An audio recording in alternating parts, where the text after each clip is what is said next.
Bonjour. Comme tous les ans, Dialogue s'inscrit dans le débat social avec son baromètre sur le dialogue social, réalisé avec le Cevipof Sciences Po et Ipsos. Martial Foucault, directeur du Cevipof, revient pour nous sur les principaux éléments de ce baromètre.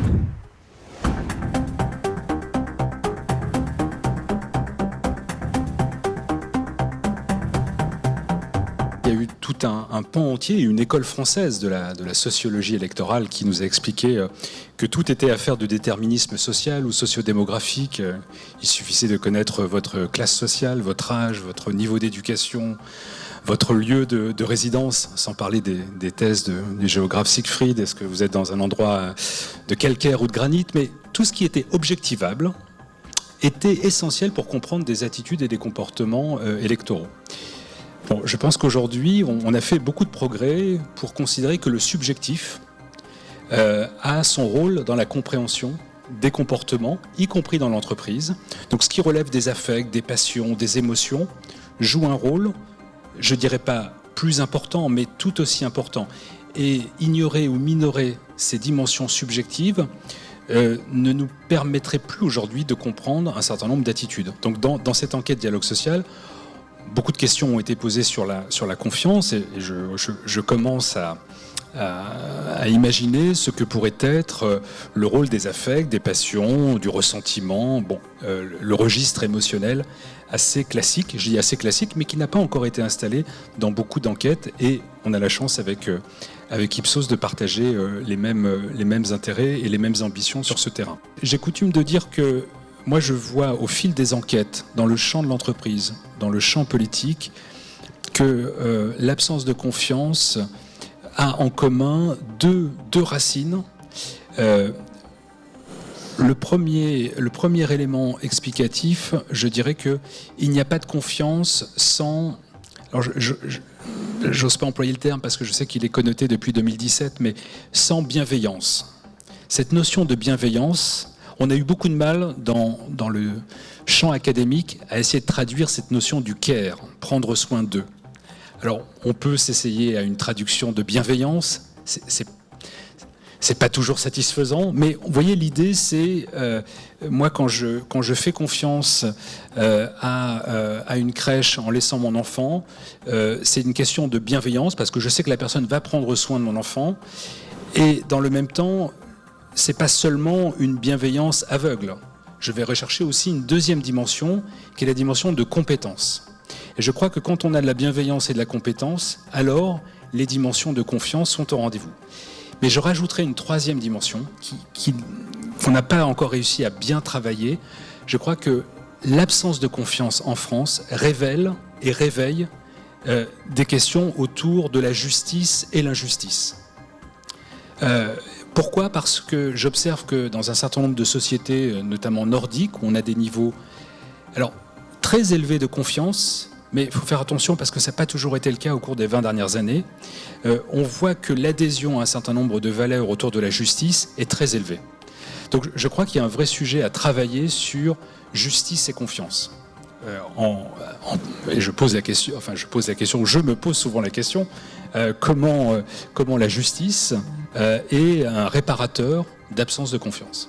Instruire la question du dialogue social sans prendre en compte les éléments de confiance interpersonnelle, c'est vraiment se tromper ou regarder par la mauvaise focale la question de ce qui fait confiance dans le débat et dans le dialogue social. Donc il faut vraiment introduire toutes les dimensions de confiance. Et ce n'est pas seulement la confiance vis-à-vis des organisations, c'est la confiance vis-à-vis des autres, les membres de sa famille, ses voisins, ses collègues de travail, les gens qu'on rencontre pour la première fois, ou un représentant de l'État qu'on rencontre dans la première fois. Donc ces dimensions interpersonnelles, c'est ce que je disais en introduction, c'est ce que j'appelle le subjectif. Ça, c'est pas objectivable.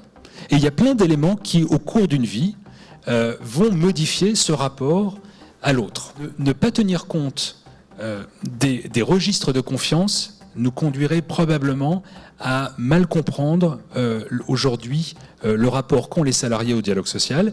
Et puis, deuxième analyse que j'en tire, c'est que le concept de démocratie sociale, je l'oppose à dialogue social, À la fois pour des raisons, alors là peut-être politologiques, en disant on est quand même sur une question, une évolution où le concept de dialogue social s'est imposé au détriment d'une société qui serait fondée sur une lutte des classes avec des conflits permanents, et donc cela nous amènerait à sortir de ces conflits par une démocratie sociale.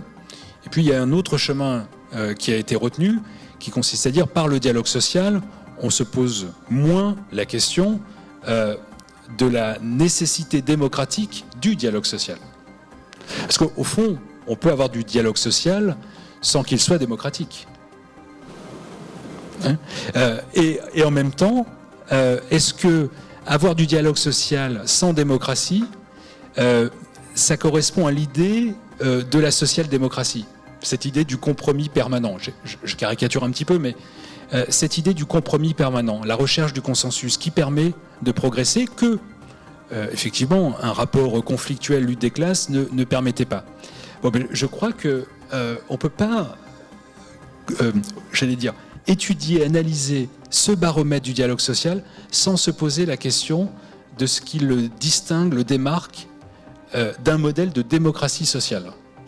Et d'ailleurs, c'est une vraie question. Est-ce qu'on doit s'affranchir, s'émanciper de l'idée même d'une démocratie sociale, et que le dialogue social a pris fait et cause pour la démocratie sociale, c'est pas les mêmes enjeux politiques. Aujourd'hui, 7 salariés sur 10 considèrent que le dialogue social fonctionne bien ou plutôt bien en France. Le dialogue social, c'est quelque chose de complexe pour 40% des personnes, et 60% considèrent que c'est complexe, 40% c'est pas si difficile. Alors c'est quoi la complexité du dialogue social ? Est-ce que ça a un rapport essentiellement avec les termes du dialogue, ce qui est négocié, les acteurs qui sont mobilisés dans le dialogue social ? Là, on peut y répondre en regardant cette diapositive. En demandant aux salariés si ces 3 acteurs, les syndicats, les employeurs, le ministère du Travail, se préoccupent beaucoup ou pas du tout de ce que les gens pensent comme eux. Bon, là on observe que dans l'entreprise, ce sont les syndicats, devant quand même 10 points, devant les employeurs, et encore 10 points devant le ministère du Travail. Donc on a un écart de 20 points où on considère que non, le ministère du Travail n'a pas d'empathie en quelque sorte vis-à-vis des problématiques des salariés. C'est 20 points de plus pour les syndicats. C'est quand même 55% des personnes qui considèrent que les syndicats ne se préoccupent pas des sujets qui concernent et pour lesquels les salariés souhaiteraient des réponses. La perception du dialogue social, on est sorti d'une vision binaire en disant il existe ou il n'existe pas le dialogue social. On a proposé 3 situations. Le dialogue social existe et il est efficace. Il existe mais il n'est pas efficace. Et enfin, il n'existe pas du tout. Ce que l'on remarque, c'est que depuis 2018, on a une stabilité sur l'item qui est majoritaire à 50%, qu'il existe mais il n'est pas efficace. Donc ça va nous obliger à travailler cette notion d'efficacité, comment on se représente, on perçoit l'efficacité du dialogue social. Sur les 2 autres dimensions, 20%, on va dire un quart, parce qu'on peut raisonner comme ça, un quart considère qu'il n'existe pas du tout, et un autre quart qu'il existe et il est efficace.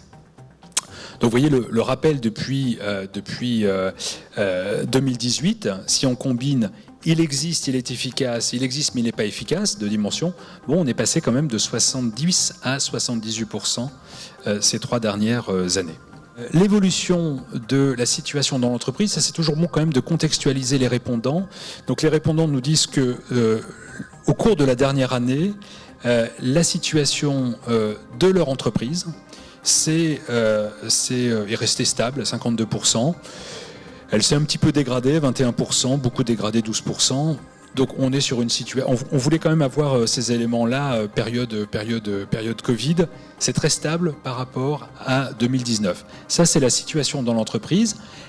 La situation personnelle des répondants, Alors, cette fois-ci, on est sur les mêmes niveaux. À 56%, il n'y a pas eu de dégradation ou d'amélioration.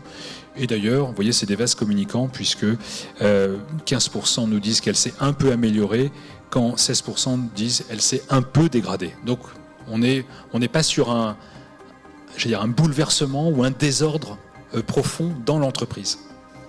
Alors, est-ce que ce sont la poursuite des signatures d'accords d'entreprise ou d'accords de branche qui s'est poursuivie au cours de l'année 2020-2021 qui explique ce maintien? J'ai pas la réponse à cette question, je peux pas établir ni de causalité ni de corrélation, mais on voit bien qu'il s'est passé... l'entreprise n'a pas été confinée d'une certaine manière.